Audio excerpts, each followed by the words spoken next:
Having a chronic illness that affects daily life can be a difficult experience to deal with. However, there are ways to live as normally and as fulfilling as possible. Crohn's disease, while not yet curable, is most definitely treatable, and there are ways through treatment and therapy to make sure that you do not experience any symptoms at all of active disease. The goal for patients experiencing Crohn's disease is to reach clinical remission, which is the absence of any active disease symptoms. One important thing for patients to keep in mind is that always remember different people respond to different medications differently. You will find something that works for you. If one doesn't work, then another will. So why does your body respond the way it does, and what's actually happening? Crohn's disease is an inflammatory disease that primarily affects the gastrointestinal tract, herein referred to as the GI tract. There are no known causes of Crohn's disease, but researchers have a few suspects. The first being an abnormal autoimmune response. Researchers believe that healthy bacteria in the gut are actually registered as foreign invaders by the immune system, thereby causing an inflammatory response, which is where the internal scarring, damage, and bleeding comes from. Another suspected cause is heredity, as people who have the disease are more likely to pass it on or have family members with the disease. The last suspected cause is environmental stimuli, as the rates of Crohn's disease are higher in patients who live in urban areas or in areas with higher rates of pollution. Some symptoms that you should know are diarrhea, severe abdominal pain from cramping, weight loss, and malnutrition due to a lack of appetite. These symptoms are all from the internal damage people suffer from Crohn's disease, including internal scarring, damage to the intestinal tissues. This causes the inability to digest food and absorb nutrients. One particular symptom that is most notable is blood in the stool.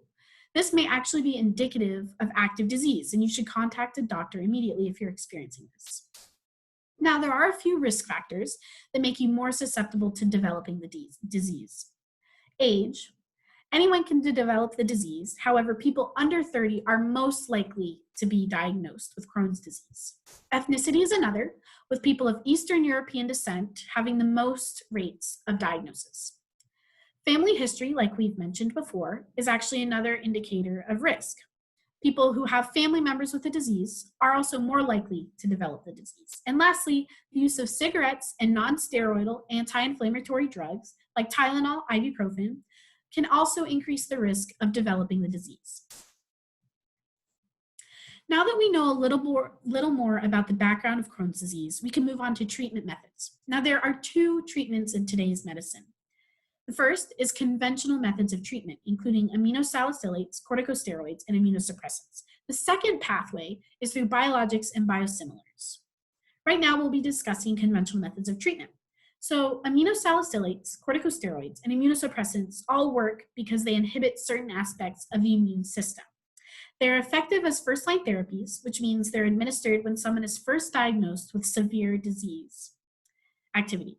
Consider first that these are far easier to take than biologics because they're in pill form and therefore can be administered orally instead of through an IV or by an injection.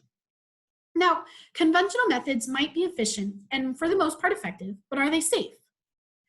Unfortunately, aminosalicylates and immunosuppressants have some pretty detrimental symptoms and side effects. Both are responsible for elevated risks of cancer and secondary serious infections, while corticosteroids are responsible for some less severe but no less frustrating symptoms such as weight gain, irritability, insomnia, and slow wound healing, which can actually lead to secondary infections. Overall, conventional methods of treatment are effective, but not in the long term, and they're not as safe as their counterparts, biologics and their biosimilars. How far we've come. Modern medicine has made very big advancements in the past few decades. And in that form, we come to talk about biologics and their biosimilars. A biologic simply refers to any medication with a biological origin, and a biosimilar is a medication that is very similar to a specific biologic. There are a few biologics for Crohn's disease. Infliximab and adalimumab are the most notable and the most reliable, and they are the most commonly used biologics to treat Crohn's disease. There are a few, like ustekinumab, and others that are still in their testing phases and haven't quite been approved by the FDA. It's important to keep in mind throughout this that biologics are at their most efficient when they are paired with a conventional medication at the beginning of diagnosis. So what are these biologics? Well, anything that ends in MAB is a monoclonal antibody, which are antibodies harvested from a unique immune cell that are also clones of the same cell. They can be chimeric, which means they're human, or another animals, or just human. And how do they work? Biologics are actually more effective than conventional methods because they are highly specific. Take for example, adalimumab, which, for example, inhibits leukocytes, and therefore the inflammatory response of the immune system responsible for the damage to the intestinal tissues. Also, the same study that suggested biologics are most effective when paired with a conventional method at the beginning of treatment also suggests that adalimumab is the safest and most efficient out of a trial including ustekinumab and infliximab. So as a patient, if you are most worried about safety, then that's the way to go. Overall, we know that biologics are more safe and more effective in the long term because they're designed to be used for years.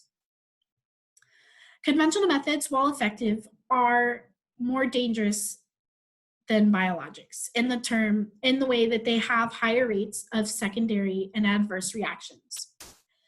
The first step is to be informed, because being informed means you have treatment, and treatment means you have a better quality of life. Consulting with a specialist in gastroenterology is what's going to set you on the right track.